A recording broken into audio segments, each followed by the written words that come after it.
I'm originally from the US and I studied political science at university. I did a master's degree and I thought I was going to go into development, international development work. But while I was starting my career with the United Nations, where I worked for about 4 years, I found social entrepreneurship. And that took me on a hard left turn into innovation and entrepreneurship and business. When I left Geneva a few years after that, I started a social entrepreneurship incubator with a friend of mine based out of Berlin. And I did an MBA in Bologna in green energy and sustainable business. From there, I ended up working on a number of different projects related to incubators. I managed a co-working space, and I was responsible for a Horizon project that developed entrepreneurial ecosystems across Africa. And yeah, so that's a bit of my background, kind of that mix of development studies and innovation and entrepreneurship.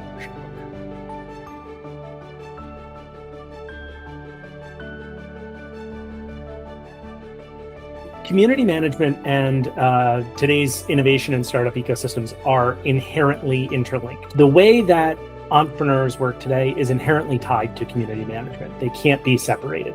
If you look at things like customer-oriented projects, if you look at things like design thinking principles, if you look at lean startup, if you look at stakeholder mapping, all of these different principles and methods and tools are inherently tied to having a user base who is dedicated and is your main data source right out the gate. So you have to manage that community well, otherwise you have no information to work from.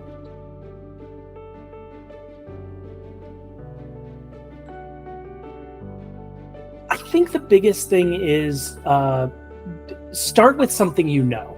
Start in your community. Start with a problem that maybe you face or your family faces.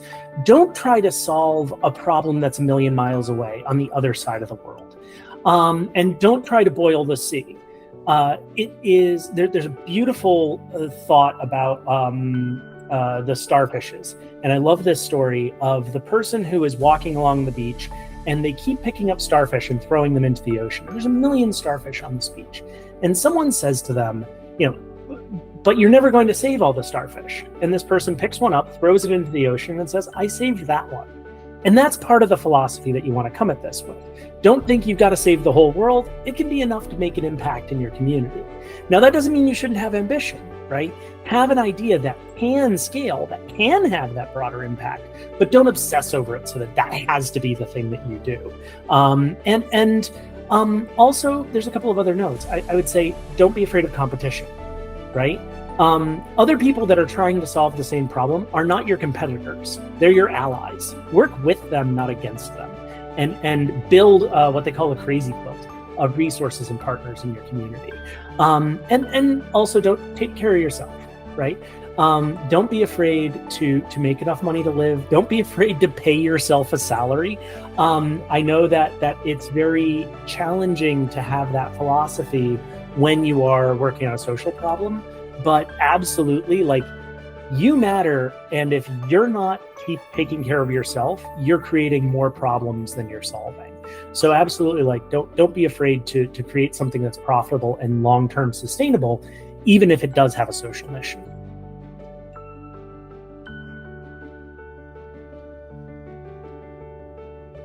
Digital innovation hubs are a force multiplier, right? You can train an individual startup on a principle, and that's great. You've made an impact. But if you're able to train the hubs, then those hubs are then training the startups. And that's a huge element. Another thing is their ability to gather the ecosystem around them, right? Because a startup has one kind of target, right? Usually they're looking at community clients and partners, right? When you talk about a startup.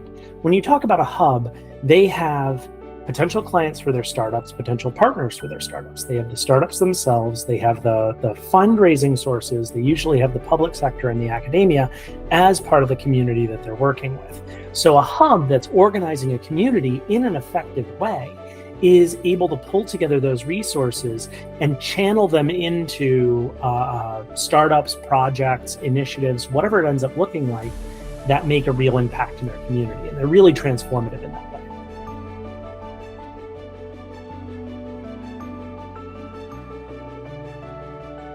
I've got a lot of different background. I'm able to really bring a lot of different tools to bear. And I think I'm kind of the main startup focused person among the teachers that I've spoken with so far.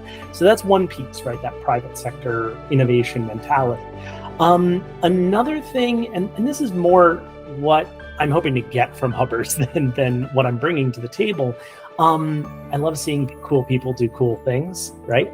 And if I can help support people in developing projects and creating interesting things and bringing them into the world and making them work, I'll be so happy with that. And yeah, so that's kind of both what I'm getting from Hubbers and what I'm hoping to give to them.